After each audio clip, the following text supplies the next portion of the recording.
జగన్మోహన్ రెడ్డి గారు ఈ మధ్యకాలంలో ఒక పెద్ద సూక్తి అయితే చెప్పారు.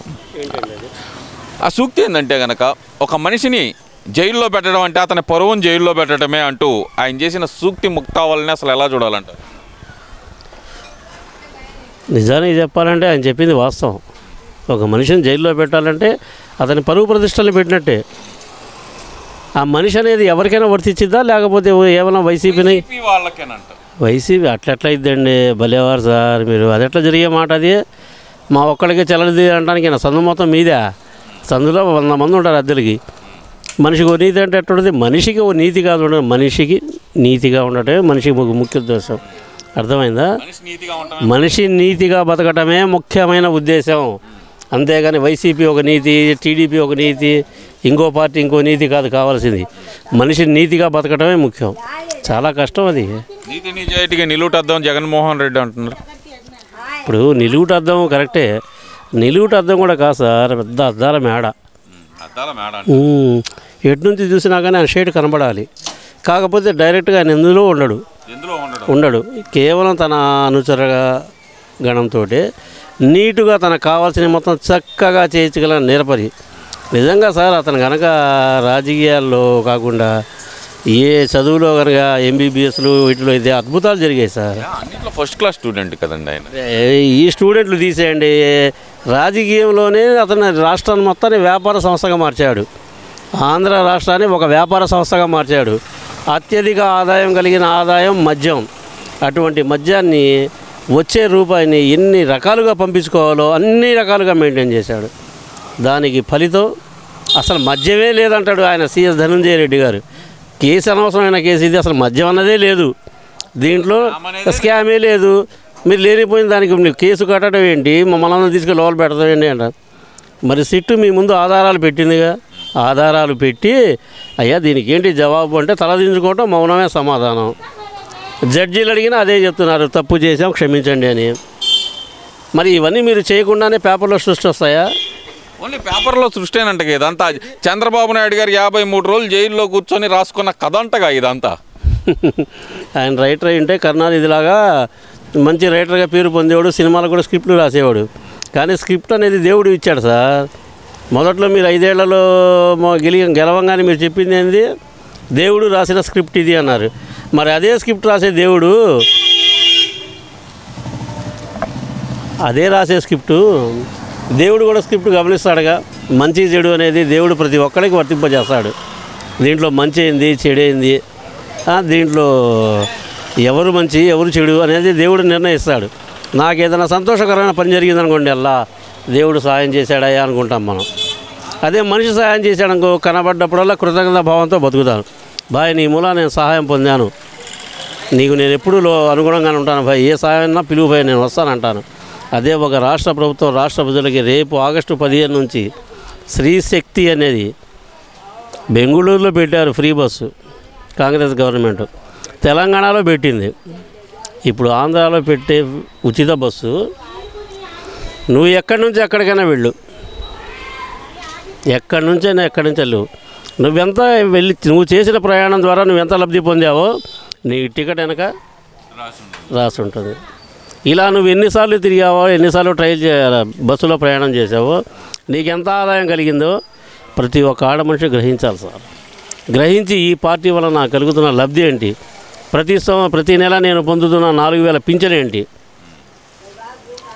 తల్లికి వందనం పెడుతూ ఎంతమంది బిడ్డలు ఉంటే అంతమంది బిడ్డలకు డబ్బులు వేసాం కదా సార్. ఉచిత బస్సు ప్రయాణం చేశాం కదా సార్. గ్యాస్ సిలిండర్లు 3 ఇస్తున్నారు కదా సార్, 1 ఇచ్చారు, 2వది కూడా పడ్డాయి డబ్బులు. ఇన్ని సౌకర్యాలు జరుగుతుంటే మీరు అప్రదిష్ట పాలు చేయడం కాకపోతే ప్రభుత్వాన్ని మీరు ఏం చేశారు? మీరు ఏం చేశారు? 1,75,000 కోట్లు పంచేసాం మేము అంటున్నాడు జగన్మోహన్ రెడ్డి. ఎవరికి పంచారు సార్? ఎవరికి పంచారు? ఆటో డ్రైవర్లకు పంచారు. ఏది సంవత్సరానికి ఒకసారి 10,000 చొప్పున పంచినాయా? 10,000కు తోడు మీరు ₹1,00,000 వసూలు చేశారు కదండి. 10,000 ఇచ్చారు, 90,000 వసూలు చేశారు. ₹13 ఖరీదు పడే మద్యం బాటిల్ ₹200 అమ్మారు. ఈ చేత్తో ఇచ్చారు, ఆ చేత్తో లాక్కున్నారు. ఇక దాంట్లో మీరు ఇచ్చింది ఏముంది? దాంట్లో ఇచ్చింది ఏమీ లేదు. మీరు గమనించారో లేదో ఇంకొక విషయం చెప్తున్నాను. చేనేతలను మొత్తాన్ని తొక్కి పెట్టారు సార్ గత ప్రభుత్వం. ఈరోజు చేనేతలకి బ్రాండ్ అంబాసిడర్ గారు లోకేష్ బాబు ఉన్నారు. నిన్న వెళ్ళారు, వీవర్శాలకు వెళ్ళారు ముఖ్యమంత్రి గారు చంద్రబాబు నాయుడు గారు. వెళ్ళి అసలు ఆ వీవర్శాల అనేది జిల్లాల వారికి అన్ని చోట్ల ఎందుకు పెట్టకూడదు? మామూలు మగ్గం ఉన్న వాళ్ళకి 200 యూనిట్లు ఫ్రీ కరెంట్ ఇచ్చారు. అదే కనుక మరమగ్గాలు ఇవన్నీ ఉన్నాయని చూసారా, డిజైనింగ్ ఇవన్నీ ఆర్టిస్టులు, వీటికి వచ్చేసేసి 500 యూనిట్లు ఇచ్చారు. సంవత్సరానికి 25,000 రూపాయలు పింఛన్ ఇస్తున్నారు. ఇవన్నీ చంద్రబాబు నాయుడు గారు ఆకాశం నుంచి ఓం భీం బుష్ అని సృష్టించట్లా. ప్రభుత్వం ప్రజల ద్వారా ప్రభుత్వానికి వచ్చే ఆదాయాన్ని 10 మందికి పంచుతున్నారు. మీరు పంచలా దోచుకున్నారు, దాచుకున్నారు. మరి ఆయన చూస్తున్న లెక్క ఏంది మరి? 2,75,000 కోట్లు అంతా హంబక్ అంటారా? మరి అది హంబక్కో ఏందో భగవంతుడికి తెలియాలి, తీసుకున్న ప్రజలకి తెలియాలి. తీసుకున్న ప్రజలు 10 రూపాయలు ఇస్తేనే ఎవరో ఎందుకు సార్ ఒక టీ కొట్టుకు వెళ్ళి ప్రతిరోజు డైలీ పొద్దున్నే వెళ్ళి టీ తాగుతున్నా అంటే ఆ కొట్టోడు 1 రోజు 2 రోజులు చూస్తాడు. 3వ రోజు రాగానే అంటాడు భయ్యా ఏమేమంటారు అంటారు. టీ భయ్యా కొద్దిగా షుగర్ తక్కువ వేసి అంటాం. ఒకరోజు అతనికి చెప్పంగానే అతను ప్రతిరోజు మస్టన్ షుడ్గా ఇస్తారు. దేనికి? తన వ్యాపారానికి నేను ఇచ్చే 10 రూపాయలు టీ ద్వారా ఇచ్చే లాభం పొంది ఆయన. అటువంటిది 5 సంవత్సరాలు ఈ రాష్ట్ర ప్రభుత్వం ద్వారా ఈ రాష్ట్ర ప్రజలు ఎంత లబ్ధి చేకూరుతుందో ఆ ప్రజలకు తెలుసు, లబ్ధి చేసిన నాయకులకి తెలుసు. మీరు ఈరోజు చూస్తున్నారు గుంటూరు తూర్పు నియోజకవర్గం ఉంది, రోడ్ల అభివృద్ధి ఎలాగుందో మీరు ఏ సందులోనే వెళ్ళండి, ఎక్కడో సీసీ రోడ్డు పడుద్ది, తార్ రోడ్డు పడుద్ది, ఏదైనా పడుద్ది. 65 సంవత్సరాలు అయింది బ్రిడ్జి కట్టి. ఎంతమంది ఎంపీలు మారారు, బ్రిడ్జిని పట్టించుకున్న నాదుడు లేడు. ఈరోజు పెమ్మసాని చంద్రశేఖర్ గారు తను సెంట్రల్ మినిస్టర్ అవ్వగానే గుంటూరు నగరంలో ఉన్న చేయవలసిన పనుల మీద దృష్టి పెట్టాడు. ఈరోజు ఆసుపత్రి అభివృద్ధి సంఘం చైర్మన్ వచ్చి మహమ్మద్ నసీర్ గారు, వాళ్ళందరికీ గైడెన్స్ పెమ్మసాని చంద్రశేఖర్ గారు. ఈరోజు రాత్రి బ్రిడ్జి కూల్చివేశారు సార్ నైటు. దానికి శాంక్షన్ అయిన అమౌంట్ కూడా తీసుకొచ్చారు. ఆ అమౌంట్ కూడా తీసుకొచ్చి పనులు మొదలుపెట్టేసి వాళ్ళకి డీడీఆర్ బండ్లు మొత్తానికి ఇచ్చేశారు. షాపులో నష్టపోయిన షాపులో అందరికీ. ఏమీ చేయలేదు అన్న దానికి ఎవ్వరు మాట్లాడటానికి అర్హత లేదు. వీళ్ళు కుప్పం నియోజకవర్గంలో చంద్రబాబు నాయుడు గారు నామినేషన్ మాత్రమే పంపుతారు, ప్రచారం చేయరు. ఆ జిల్లా ప్రజలు ఇతనికి గెలిచిన తర్వాత ఇస్తారు చూడండి ఏంటది, ఆ ధృవీకరణ పత్రం తిరిగి వచ్చింది. ఎందుకంటే అతని కుప్పం నియోజకవర్గంతో అతనికి ఉన్న అనుబంధం అటువంటిది. పులివెందులతో ఉన్న అనుబంధం వేరు సార్. మరి 3 సార్లు కనుక శంకుస్థాపనలు చేశారుగా మీరు పులివెందులకి. అదేదో స్టీల్ ప్లాంట్ 3 సార్లు చేశారు ఆయా. మరి 3 సార్లు ఏది స్టీల్ ప్లాంట్ ఏది? ఈరోజు అక్కడ స్టీల్ ప్లాంట్కి స్థలము, ఓరలు, ఇనుము ఇవి మొత్తానికి పర్మిషన్లు తీసుకొచ్చిన నాయకుడు చంద్రబాబు నాయుడు గారు. అది చేయలేదే 5 ఏళ్ళ ఆ నాయకుడు. డబ్బులు పంచేది ఏందండి? మీ జేబులో డబ్బులు పంచేయడం మాట్లాడతారేంది? మీ ఇళ్లలో డబ్బులు ఇచ్చారా ఏంది ఏమన్నా? అది పిచ్చి మాటలు. ఈ డబ్బులు పంచేది ఏంది? మీరు చేసింది ఒక్క నీతి గల పని ఒకటి లేదు. చర్చిల్లో దేవుడి ముందు ప్రమాణం చేస్తారు, పాపాలు చేయం, తప్పులు చేయం, ఒప్పులు చేయం అని చెప్పి. అదే కన్ఫెక్షన్ బాక్స్ అంటారు చూడండి, ఆ బాక్స్లో కూర్చొని చేసిన తప్పులు చెప్పుకుంటారు చూడండి. ఇక్కడ ప్రార్థన, అక్కడికి వెళ్ళి కన్ఫెక్షన్ బాక్స్లో కూర్చొని అయ్యా ప్రభువా నేను ఈ తప్పులు చేస్తున్నాను, దాంట్లో నీ వాటా తీసుకో, నా వాటాగా నన్ను క్షమాభిక్ష ప్రసాదించు అని చెప్పుకోవటమే ఇది. తప్పనించి వీళ్ళు ప్రజలకు చేసింది మంచి అనేది ఏమీ లేదు. అంటే ఇదంతా ఉపయోగం లేదంటారు. ఉంటే నీకు 11 సీట్లు ఎందుకు ఇస్తాం సార్? 151 సీట్లు ఇచ్చినాయి. గత 3 రోజుల నుంచి ఏంది ఈవీఎంఎల్ ట్యాపింగ్ మొత్తం పెమ్మసాని గారే చేపించారని చెప్పి ఒక ప్రచారాన్ని లేపుతున్నారు కదా. మరి గత 5 ఏళ్లలో మీరు వచ్చింది ఏంది? 151 సీట్లతోటి ఈవీఎం స్కామ్ తోటి ప్రజాదరణ. అదేంది? మీకైతే ఒక వర్తింపు, మాకైతే ఒక వర్తింపు అయింది. అది ఎట్లా అయింది? మనిషికో నీతి అయింది. మనిషికో నీతి కాదు, నీతి అనేది ఒకటే నీతి. ఆ నీతిగా బతకడం చాలా కష్టం. అలా బతకగల నాయకుడు రాజకీయాల్లో చంద్రబాబు నాయుడుకి ఒక్కడికే ఉంది.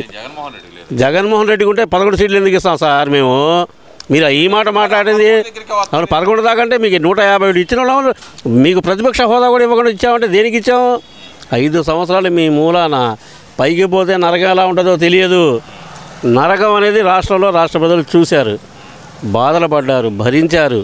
ఇక మా వల్ల కాదు అనుకొని ఈవీఎంలో ఓటింగ్ ద్వారా వాళ్ళ హక్కుని వాళ్ళు తెలియజేశారు. దానికి ఫలితం నీకు ప్రతిపక్ష హోదా కూడా లేదు. మొన్నటిదాకా అసెంబ్లీకి రావడానికి కూడా నువ్వు నాకు ప్రతిపక్ష హోదా ఇస్తేనే వస్తా, నాకు ప్రతిపక్ష హోదా ఇస్తే మీకు చెమటలు పడతాయి అన్నారు. సెంట్రల్ ఏసీలో చెమటలు ఎందుకు పడతాయి సార్? పడతాయా? పట్టిన నీళ్ళు తెలుతారా ఏందన్నా? నీళ్ళు ఏం తెలుతారా ఏంది? లేదండి, చెమటలు పడతాడు జరగదు. కానీ ఆయన కాకపోతే వాటర్ స్ప్రే ఉంటుంది కదా, పార్లమెంట్లో ఒకసారి పెప్పర్ స్ప్రే పెట్టారు చూడండి, అట్లాగే వాటర్ స్ప్రే పెట్టి చెమటలు పట్టియడం తప్పనించి చెమటలు పట్టించి అంత నాయకుడు కాదు, ఇతని దగ్గర అంత సబ్జెక్టు లేదు. ఇతనికి జరిగిన నష్టాన్ని పూడ్చుకోవటానికి అతను చేసే ఈ ప్రయత్నాలు మొత్తం పార్టీ కేడర్ దూరం అవ్వకుండా నన్ను అంటిపెట్టుకొని ఉండాలి అంటే రౌడీ షీటర్ని పలకరించాలి, ఆడవాళ్ళని తిట్టిన వాళ్ళని పలకరించాలి, ప్రసన్న కుమార్ రెడ్డిని పలకరించాలి, రాష్ట్ర రాజధాని అమరావతి మీద అసభ్యకరమైన మాటలు మాట్లాడిన వ్యక్తుల్ని కూడా పరామర్శకి 1600 మంది 1200 మంది పోలీసులు ఎస్కార్ట్ కావాలి, జనంలో తిరుగుతుండాలి. ఆ జనంలోంచి అయితే మా సీఎం అని కేకలు వినాలి, మనిషి మానసిక ఆనందం పొందాలి.